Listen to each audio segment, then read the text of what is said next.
The C-Sitck is not yet fully understood in Smash Ultimate. However, once you master it, you can do a lot of new things. Hi, I'm Ika from Alaframe, and today we are going to take a look at how the C-Sitck works in Smash Ultimate.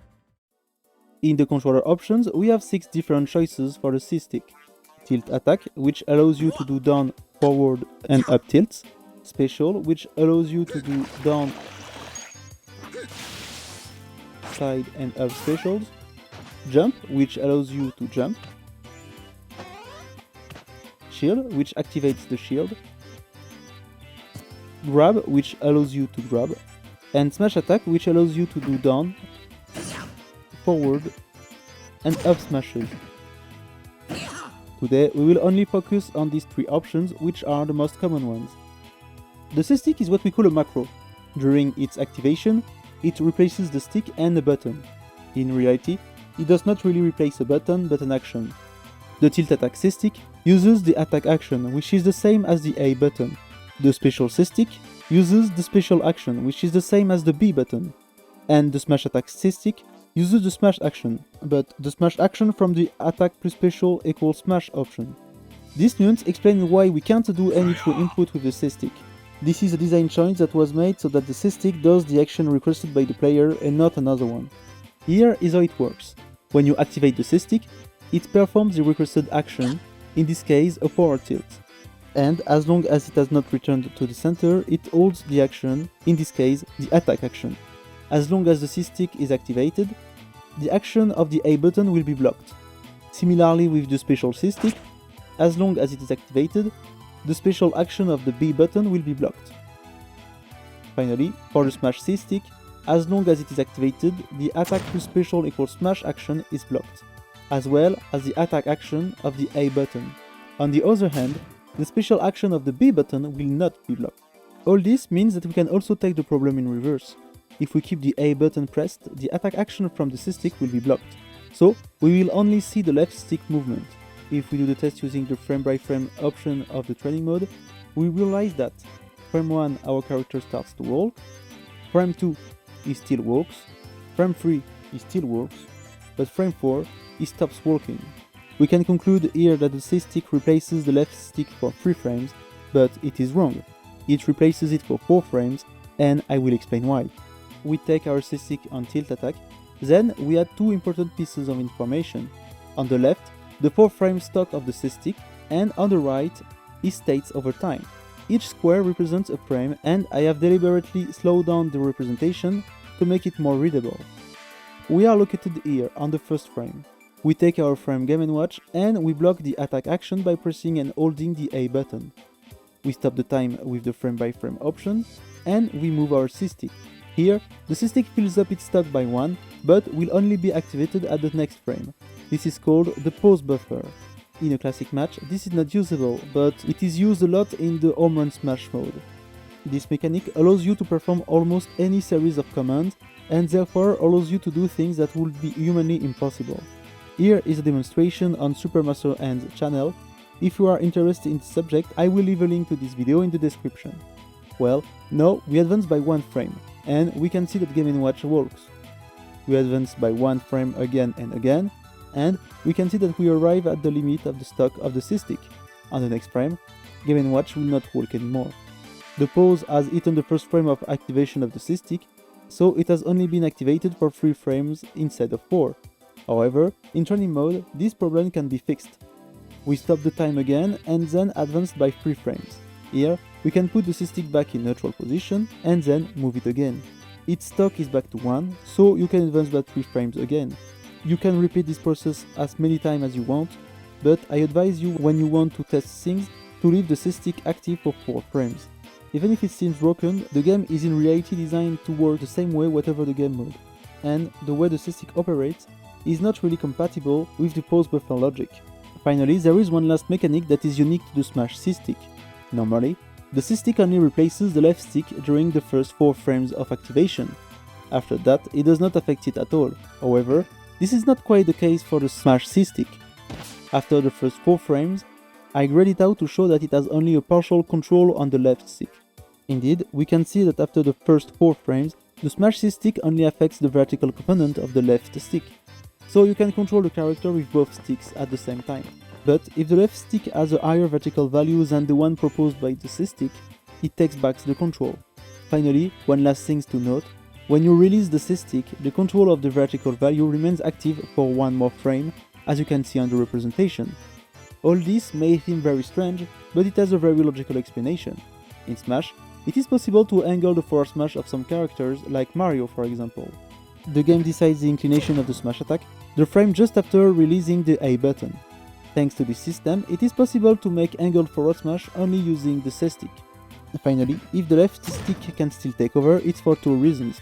First, so that the smash is angled according to what the player wants and not by a C-Sitck movement that could be accidental, but also so that the player is not disturbed by the vertical value generated by the C-Sitck. So, it's a pretty ingenious design that does its job well. Here is a summary of how the C-Sitck works. We represent 15 frames with 15 white squares. The C-Sitck is activated during 10 frames, represented by 10 yellow squares. During these 10 frames, the C-Sitck sends an attack, special or smash action, depending on the choice in the options of the controller, but it will also block the tap jump.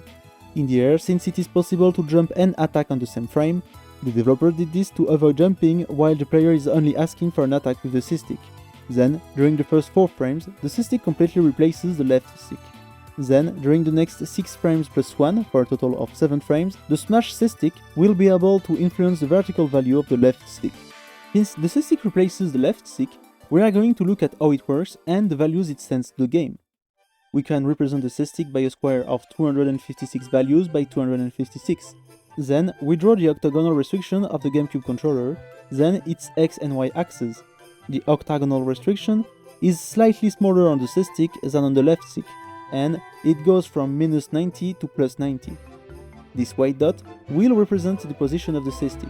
The first important point of the C-Sitck is its dead zone. It is a circle, and as long as you stay in it, the C-Sitck is not activated. When you go out of it, the C-Sitck will mainly calculate the inclination, so whatever is positioned on this white line, the value of the C-Sitck will be the same, which is here 45 degrees.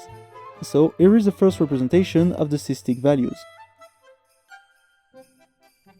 Added to this, there is also an angular dead zone.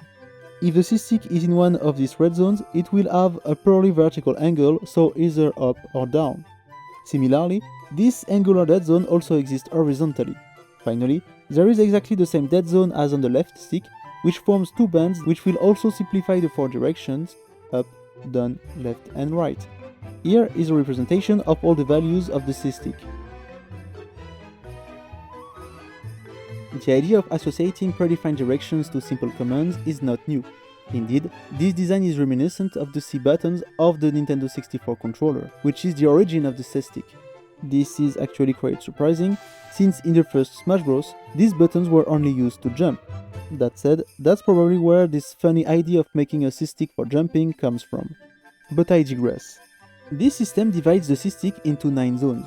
The central zone, which is the dead zone, represented by an N for neutral. The 4 main directions, up, down, left and right. And finally, the 4 diagonals on which you can influence the angle. What will be most important here is to see how big the dead zone is. This is intended by the developers to make the angle as close as possible to what the player really wants, but it delays the activation of the C-Sitck a bit. To test the values of the C-Sitck, we will divide it in its 2 components X and Y. We will use 3 mechanics. To test only the X values, we will use the aerial movements of Palutena. To test only the Y values, we will use the Steve's head movements. And finally, to test the missing values, we will use the animation of Pete's shield. To do these tests, I will use a modified controller. If you are interested in the subject, I invite you to see my first video. After our tests, we get the following results. The Tilt C-Sitck sends values from minus 75 to plus 75 in X and Y, while the Special and Smash C-Sticks send values from minus 100 to plus 100 in X and Y. But unfortunately, it's not that simple. For some reasons, the Tilt C-Sitck does not send the same value vertically than horizontally. And to be honest with you, I still don't know why this is the case. Because of this aspect, if we combine our 2 representations to get all possible positions, we don't get a perfect circle. In the end, the Tilt C-Sitck allows us to realize 28 unique positions, that is to say positions that can be realized with only one C-Sitck position, 532 non-unique positions that can be obtained in several ways, for a total of 560 possible positions that can be done using only the C-Sitck. For the special and smash C-Sticks, this problem does not exist. We get a perfect circle and the following results: 16 unique positions, 724 non-unique positions, for a total of 740 possible positions. Finally, we have the mechanics of the smash C-Sitck. After the first 4 frames, it can send vertical values from -45 to +45. Here we can combine this stick with the left stick, and in particular its X values going from -120 to +120. So we can realize the following new positions.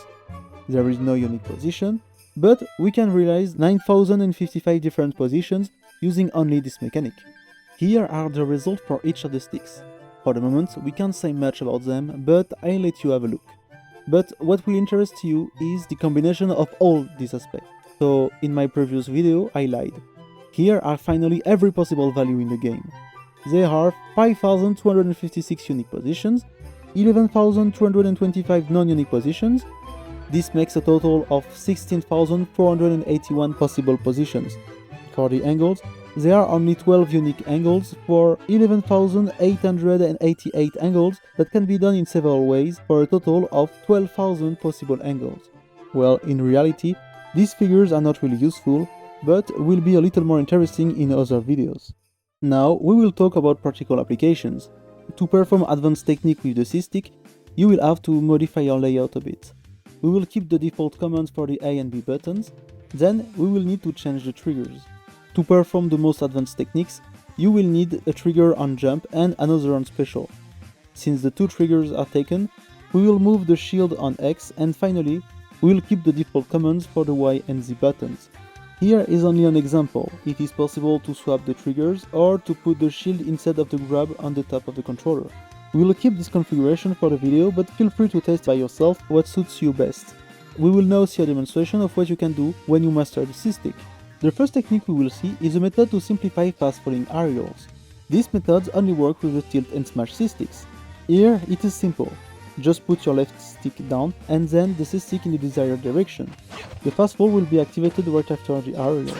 It is however impossible to do fast falling down air using this method. Then, for the dash walk, you just have to dash with the left stick and then give a quick hit with the C-Sitck downwards, backward or upwards. If you succeed, your character will perform his biggest dash before starting to walk. Then, we have the instant dash attack. To do this, simply dash with your left stick and then move your C-Sitck in the same direction. Also, this technique only works with the tilt and smash C-Sticks, but is extremely useful for some characters. Then, we have the attack cancel back air. This technique can only be done with the tilt C-Sitck. To do this, you just have to hit the C-Sitck backwards, cancel the attack with a jump, and then put your left stick forward. Then we have a similar technique, which is a C instant roar back air. This technique works with the tilt and smash C-Sticks. Here, you have to put your left stick forward and then put your C-Sitck back just before you press the jump button. This technique can be as fast as the previous one, but it allows you to take advantage of the momentum of the dash. Then, we have the pivot walk. This technique works with all sticks, but requires to block the action of the C-Sitck by using A for the tilt C-Sitck, B for the special C-Sitck, and A and B for the smash C-Sitck. Here, you just have to put your left stick in I diagonal and then give C-Sitck torques to the back. Finally, we have the instant pivot grab. This technique works with every C-Sitck and allows you to do a pivot grab on the spot, but this technique is frame perfect. In the first frame, you have to move your left stick backwards, and in the second frame, you have to move your C-Sitck forward and press Z at the same time. If you are fast enough, you can even do a little dash before it.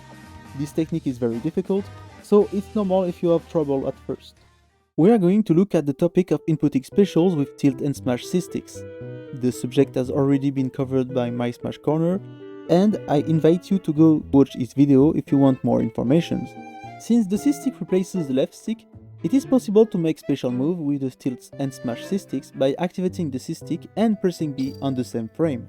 It requires some practice, but the techniques we will see are quite simple to perform. Here, you can also do it with a special C-Sitck without having to press B. The tilt C-Sitck doesn't have the same values as the other two. so it's the only one that can make neutral B by putting the C-Stick diagonally. This aspect will allow us to do some cool things. If you move your left stick forward and then put your C-Stick diagonally and press a special button before moving your left stick forward again, you will perform what is called a wave bounce neutral B on the ground. With Roy or Mitra, this technique is very visible. It allows you to move backward while doing your neutral special, which looks very cool. It is also possible to do it after a jump, and it is even easier. You just have to put your left stick forward, jump, and then put the C-Stick diagonally back and press a special button. This technique is interesting because you don't have to run before doing it.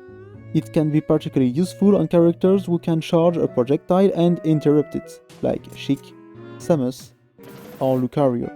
It is possible to do the same technique but with the side B. This time, it is possible with all sticks. Finally, with the tilt and smash C-Sticks, it is possible to force the game to do an up special just after a jump. This is useful for Falcon, for example, as he can slide before launching, which greatly increases its range. This technique has a name and is called Tokyo Drift. It can also be useful on Steve, allowing him to use his up B at ground levels. This was just a demonstration of what can be done with the C-Stick. I really encourage you to try them by yourself, and I'll do a full tutorials on some of these techniques. There are also many other techniques that we will see later. I hope you enjoyed this video. If you did, don't hesitate to subscribe to this channel and follow me on Twitter. If you have any questions, don't hesitate to ask them in the comment section. And on that note, I'll see you in the next video.